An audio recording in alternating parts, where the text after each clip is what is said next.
Hello and welcome to Soul Love with Kimness. I am Kim van der Zande, your host, and I'm super excited to share another episode of Soul Love with you, where we share inspirational and empowering stories from the heart. We talk about the beauty and the shadows as both are part of the ascension journey, to remind you that you are powerful, you are magical, and to have trust in what you feel to be true deep within. Enjoy this next episode of Soul Love.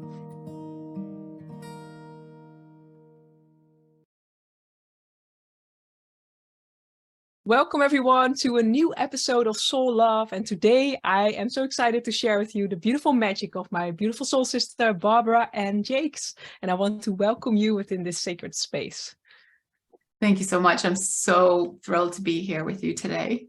It's beautiful to share how I always love Barbara shares these beautiful stories of how she goes into nature and how nature gives her signs and clues and beautiful messages. And yeah, maybe that's a beautiful way to start this conversation. How did that start? Or was that something you already had your whole life? Or how is your co-creation with Mother Earth? Because it's so strong and so clear. It is. Yeah. And unfortunately, I'd been lost for quite a long time. When I was young, I would go in the backyard and we actually had it was sort of like a swamp, but it was where the water collected and there were frogs and mosquitoes and trees. And It was just so much. And I would go back there and just connect. And I didn't realize I was connecting. I thought that was natural. Everybody did that. Everybody felt into what was around them. And everything began to lose labels. Of that's a swamp and that's a frog, and they became essence around me. Yeah. And then as I got older, that kind of fell away. And then, but I've always been connected to nature, where I'll go out on hikes and enjoy all of that. When I go out on a hike, everything opens up. Yeah. I can become part of, I'll define it as all that is. But we don't really know what all that is. No. But it's sort of just like a dropping of labels, and it's just an expansion of energy. And I have this beautiful trail in my backyard now that goes down into a deep ravine. So it's almost like going down into Mother Earth. Yeah. And then you got to walk a circle, it's a loop, and then come back up. And so as I go down, there's always a going within. And as I come up, there's coming back into this world, but bringing that essence with me. So there's always a story to be told. Yeah. Always a story. The ravens come, the bears, elk, you name it. They're all back there. Yeah, so. You really have a lot of animals in your backyard. And yeah. But I love how nature connects us to our oneness, or how nature connects us to a more expanded state. And we are just being embraced by it. We don't have to be different. We don't have to do more. It's holding space for us to just be, and to give us messages, because that is what I love. Like when you see a bear or when you see a raven, it also shares with you a certain message and a certain symbolic but how did you tune in to that again? Because you mentioned as a child you had that, and then you weren't that conscious of it again. How did it open up again? Or I've always been open, but I kind of shut it down, because when I hit a certain age, it was like, you have to go to college, you need to do all of these things. And I did all of those things. And I found myself identifying with an identity based on labels. And I had lost who I was and who I was when I was in nature. And it really wasn't until, I always played around. Yeah, I called myself a weekend spiritual warrior, that's beautiful. Yes. I would go to the groups on the weekend, we would do drumming circles, we would do all of these wonderful things where we connected to nature, where we learned about energy, but I wasn't bringing it to work. I was getting up and going to work on Monday and thinking, I can't believe I have to go to this environment. And I had forgotten, or I had never really truly integrated that piece of me of the weekend. And that's what we have to do. We have to be that wholeness. So we're showing up fully, no matter where we are. And our experiences aren't defining our joy in that moment. And so I got very sick in 2014. and into 2015, and I ended up having a bone marrow transplant. And it's really wonderful because when you look at the body, you see all of parts of nature in your body. Like, look at your lungs, and you know, look at the trees and all of that. And so as I was coming out of the transplant, I just couldn't really do anything. So I found myself staring outside at out the window. And that's when I started reconnecting on that deeper level. And it wasn't expected that I was going to survive for a year. So I had accepted that I was going to pass at some point sooner rather than later. Yeah. And with that acceptance, it kind of like dropped away all of the identities that I had accumulated, you know, doctor, PhD, professor, all of those things fell away. And through nature, it really just opened me back up to the fact that I'm an essence, and I'm an essence in the body of Barbara right now, but my essence also travels across all dimensions. I'm multidimensional.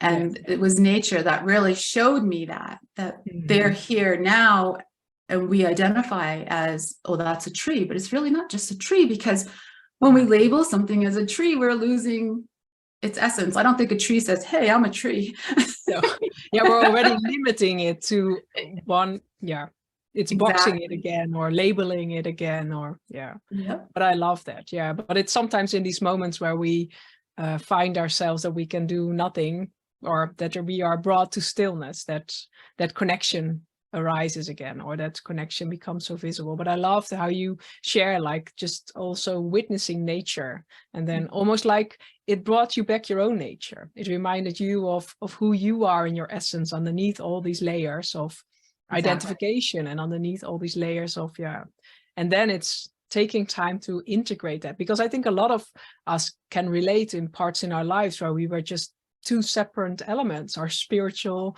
self and our more educated, or more like from our logical mind, but it's combining both, and they can exist together. And I think that's also the invitation in this now moment, to infuse it in every part of our being, in every part of our essence, because that's what we're all looking for. But how did you slowly started to integrate that after you recovered, and after because there's also a moment after you're recovering to step up again in your physical reality again, or to restart your life? And Right, because when I was sick, I wasn't working for a while. So I didn't have all of the distractions that a lot of people would have, of, you know, the 9 to 5, the laundry and all of that stuff that we have. So I didn't have all of those distractions. So I had no other choice but to go back in. And when I came back out, when I had to go back to work, when I found my strength again, when I became well, and I have to tell you, I wonder sometimes if I may not have gotten any better, if I hadn't had that inner journey and realized my full essence.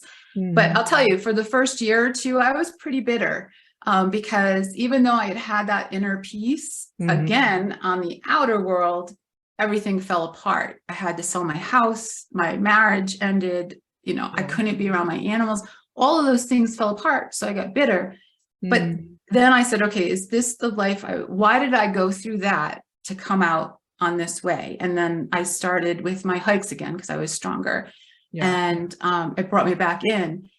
And all of the hikes in nature became self-reflective in the, how am I living my life, and how do I want to show up in my world?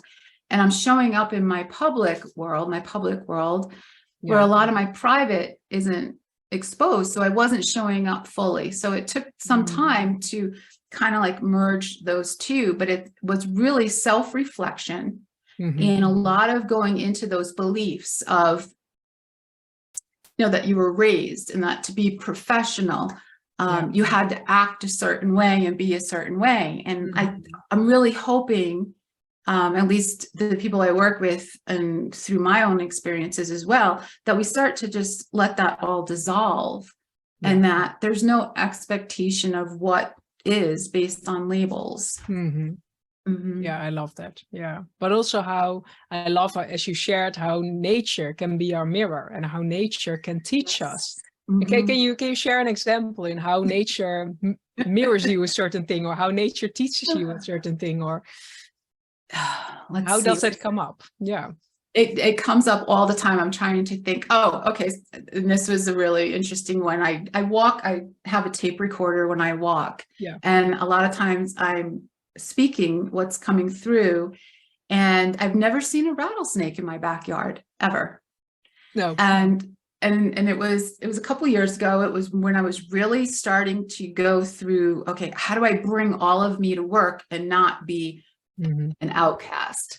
There was that fear of being an outcast. Yeah. And I'm walking, and it's so funny because you can hear the rattle of the snake. I'm just walking and talking, and then all of a sudden you hear the rattle of the snake, and then you hear me say, "Oh crap, a rattlesnake!" I get it. Yeah. I jumped back and I got off the path. Yeah. And then I looked, and the snake had actually moved up off the path on the other side. And then that was like a perfect example right there of not letting what you think is causing you fear to stop you on your path. Yes, it had moved off the path when we met. And so a lot of people would be afraid of a rattlesnake, but that rattlesnake was showing me it was just as afraid of me as I was afraid of it in that moment. So there was a lot to be learned just from a rattlesnake. Yes, I get in many dimensions. Yeah. Yes. We don't have them in the Netherlands in our backyard, so it's totally different. Yeah. I don't usually have them here either. No. So that was just, it was stay on your path and don't let, because fear is an illusion. Fear is based on beliefs that we have in our mind about certain things. So when you let go of those illusions, then you realize that that's the only thing that's stopping you. And then suddenly you're not stopped anymore. Suddenly you can move forward and your path becomes clear. So that was the lesson to move forward. And I don't like to use the word lesson, because I really think as we expand in consciousness, it's not about lessons anymore. It's more about experiences. There's not a right or a wrong to anything, where I always think a lesson is you're being taught this because it is what it is. And then that limits that as well. So I have a little issue with lessons. No, I get that. But we're here to experience, and whatever direction we choose, it doesn't matter, because we're always experiencing something, and it's trusting our path. But through experiencing, we can grow and we can expand. So I love how you share. It's not a lesson, because we are not here to learn something, we are here to experience life to its fullest, and by that grow. Because it's about growth, it's about expansion, and it can be in many directions. And I think also this is a beautiful topic, because we can sometimes think, oh, what will be the good route to take, or what is the most, but it's about just choosing with your heart, and then just trusting that whatever you're meant to experience will happen, and whatever is in your highest calling. Because it's sometimes so we try to figure it out from our minds, but it's trusting that whatever, and even if we seen from our human mind take the wrong route, we still come somewhere, and it still opens up something, because we're choosing to experience a certain thing. I think the most difficult thing is to stay where we are in our comfort zone. And if we choose a direction, we will always experience something. So we will always grow and expand. I think that's beautifully said. Yes, absolutely. Yeah. As soon as we say lesson, I think it just locks us into somebody else's definition of what needs to be learned. And I mean, that's coming from me as a professor. I'm teaching a certain thing, and but it doesn't make it right, I don't think, in every moment. But yeah, with nature, there's no judgment. So when I go out in that backyard, it's not telling me, you're not learning your lesson. It's more about how do you choose to experience this. And the first experience I had out in the backyard was I hadn't been if you can see my back thing, there's a lot of shamanic stuff going on back there. Ever since I was young, I was fascinated with the natives and their beliefs and their connection to the earth, and I had been losing that over time. I had lost that. I had my personal, private connection.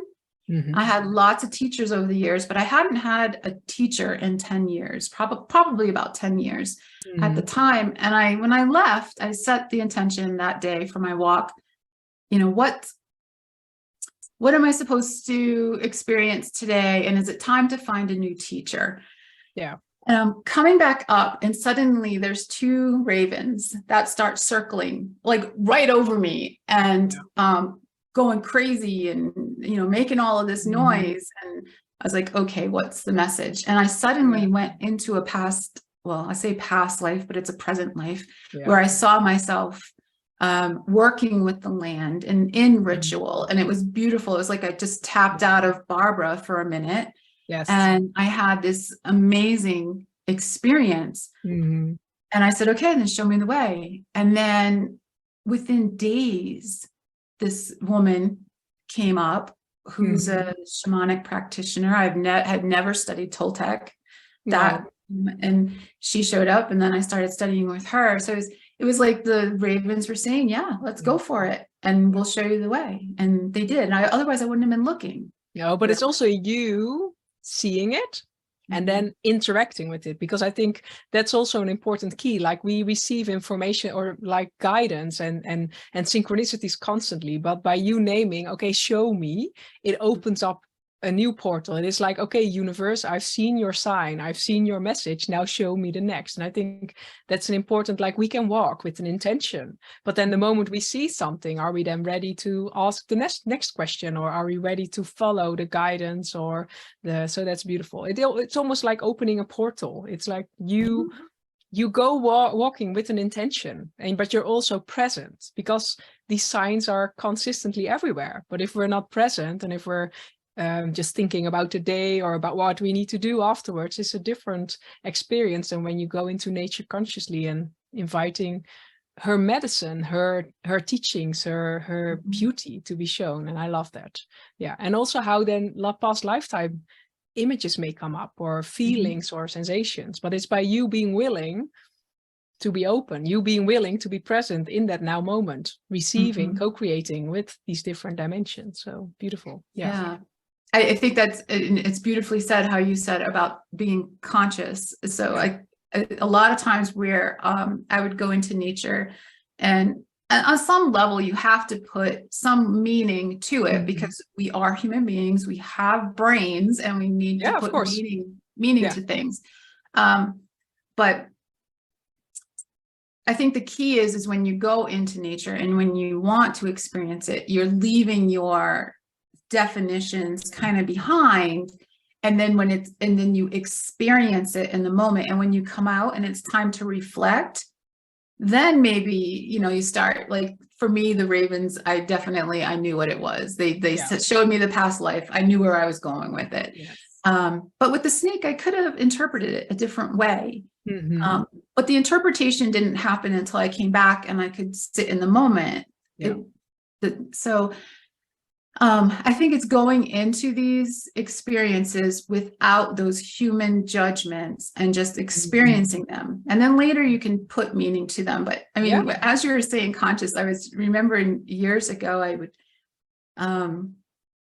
do like the parties where you would do readings for people at the parties, and I would do intuitive readings. And I have my own business doing it as well, but the parties were the big thing. And somebody would ask me a question, and I would pull from the field what I was getting. This is the probability. I'm pulling it from the field. I'm not giving you a yes or no. I'm just saying this is the, no, that doesn't make sense. Or like if I was reading a card, pull another card. That doesn't make sense. Because it wasn't what they wanted to hear.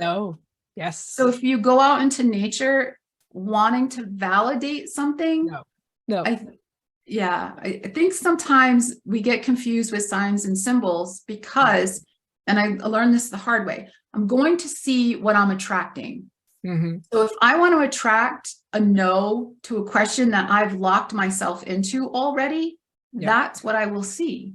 It doesn't mean it's validation from the other side necessarily. It just means you've attracted what you're emitting, if that makes sense. You're looking from your perspective to see from your point of view to see what you want to see out of it. Yeah, I get that. Yeah, exactly. Yeah. So you're still stuck in an ego and not just in the field and in the consciousness. So there's a difference there when you're in nature. Are you looking at it from the ego, or are you just looking at it from it, trying your best, I think, to stay in that expanded consciousness? Because and a beautiful way to do that is playfulness. Just exactly. In the Netherlands, we have like small birds that constantly bring me messages. So I love the Reuben, and then suddenly a Reuben comes directly in front of my feet, and I know it's a message for me to open my heart even more and to connect to more love within myself. But it's being playful with that, being playful with the energy, and then it's from a whole different level. Because indeed, when we are forcing to look, we contract and we stop the flow, and then it doesn't open in a way. But sometimes it's difficult because sometimes we so want to hear a message, or sometimes but when wanting is there, you already know it will not be the thing you're looking for, because then you're forcing it, or you're trying to. So it's a constant, I think, invitation to let go and to be in this really, receptive state from centeredness within, instead of, Absolutely. I'm sorry. Oh no, I was thinking, if you have a beautiful way for yourself to do that, to go into nature without expectations, is there a certain thing you do to get yourself out of your mind or out of the expectation of? Oh yeah. So I will actually introduce myself to the land. That's beautiful. Yeah. I said that this is my being, and this is my essence. And I've learned that my essence is named Hemlu. Beautiful. And when I started introducing myself to the land as Hemlu, the land opened up even more. So I'm guessing, I can only guess, I can only put, definitions based on my limited mind, that is a part of my bigger essence. And so when I did that, it actually did open up more to nature. But yeah, I go out there and I invite nature to play with me, to speak with me, to and I ask my body and myself, when I go out there, I set that intention that I won't be in the mind. I won't be in the brain. So the nature time is the sacred time. It's breaking away from work for a little while, but it's that inner reflective time. So there's an intention for it. There's no expectations. There's no, I always say, I didn't say it before, but an expectation, I think if we hold expectations, it's actually a form of suffering on some level. No, it is.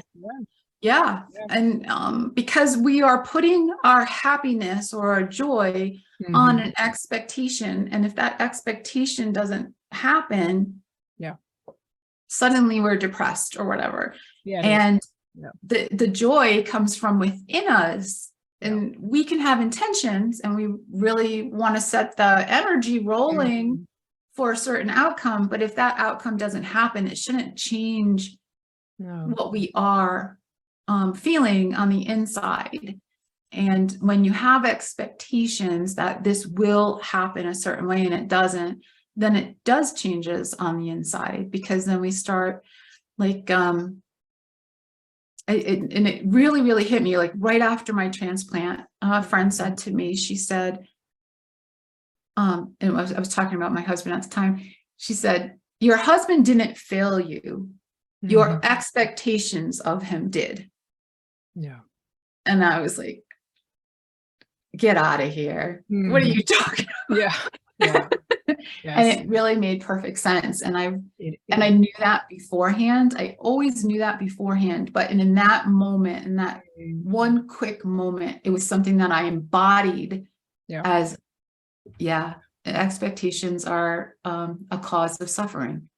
It is, because then we're attached to a certain outcome, and if that doesn't happens, it's like we start judging ourselves, or all the limitations come up again, or like something is failing, or I love that, because that's a huge thing. Like we constantly have these expectations, and it is the expectations that in a way stop us of really being in the now moment and really embracing something that comes on our path that may even be more magical than we could hope for, because also expectations are created from what we know. And we are here to create new things. We are here to pioneer. We are here to create different templates. So it's allowing ourselves to be fully open. So I love that, because I think, but it's also a difficult part, because the moment you desire something, there's might already be an expectation that it needs to come in that form, or it needs to happen then and then, or in that way. And it's like, yeah. So I think that's a mastery piece for everyone, also for me, consistently to detach from the outcome and to say, okay, this is my intention, but may this happen, or something that is more aligned or even magical than I could imagine right now. And it's like being in the openness of that. But I love how nature also does that, because when you are in nature, it just holds such a pure and rawness, and that vibration just gets infused in your field, in your beingness, and it softens things. And by that, it's like it lets go. It invites you to let go and to just see the beauty, because I think that's also what nature does for me, is like it mirrors me, also my beauty. So moments that I really enjoy nature, I also see the beauty within myself, because whatever we see around us is truly a reflection of how we see ourselves. So if you can see nature as beauty, if you can see the miracles that are happening there, you are also able to see the miracles within you and within what is happening. So I think that's a beautiful way to explain that, and how life just teaches us these beautiful things. So amazing that you've come back from that, and especially like also being educated and being a teacher and all the things you are. It's like to come back to that space within yourself and to own these parts and to infuse them in your life and in your everyday experience. So I think that's very beautiful. If you would give our listeners or viewers a beautiful advice, what would you say to them? Like I would absolutely say let go of expectations. Yeah. And if you have a fear, or if you are a spiritual weekend warrior and you're afraid of bringing that into work, there's a way to integrate it. There absolutely is a way to integrate it. And you just have to look at what beliefs are there. And I mean, everybody says about beliefs, but it's our operating system. It is what it is. Yeah. It is there. And so as you get down to the root of whatever it is, and I won't say clear it, because I don't believe in clearing anything, because everything is a part of you. I mean, I always say, where's it going to go? In the neighbor's backyard? I mean, yes. It's just a way of pushing it away again. It's like, it's pushing it away. Yeah. It's realizing, oh, this is a part of me.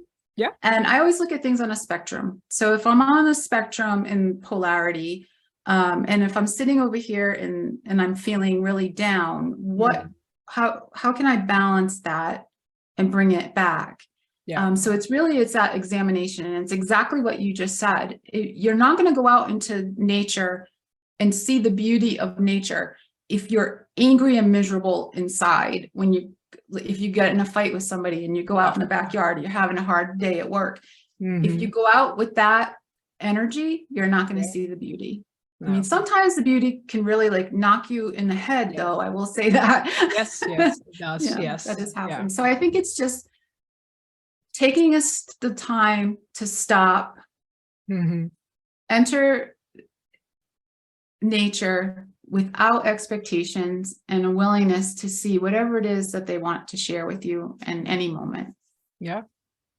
And I think also beautiful to stop judging being a weekend spiritual warrior, because in the end, like also spirituality, it's about feeling good. It's about being happy. And that's like, if we then look at labels, it's not per se spirituality. We're all looking to be happy. We're all looking to be, and it's just owning who you are. And okay, make those quirky comments. Great. Because also it's like, you never know who you get to inspire with that. Also in the environment where people are very trained to operate from the mind, who knows who you inspire with a conversation. And most of the time people won't even notice because they're so busy in their own thing, but then you're able to embody more of who you are. I think that's important. Like infusing every part of your being in everywhere you are, and also being brave to be that warrior also in other areas than your weekend. So, but I love that. I didn't hear that before, a weekend warrior.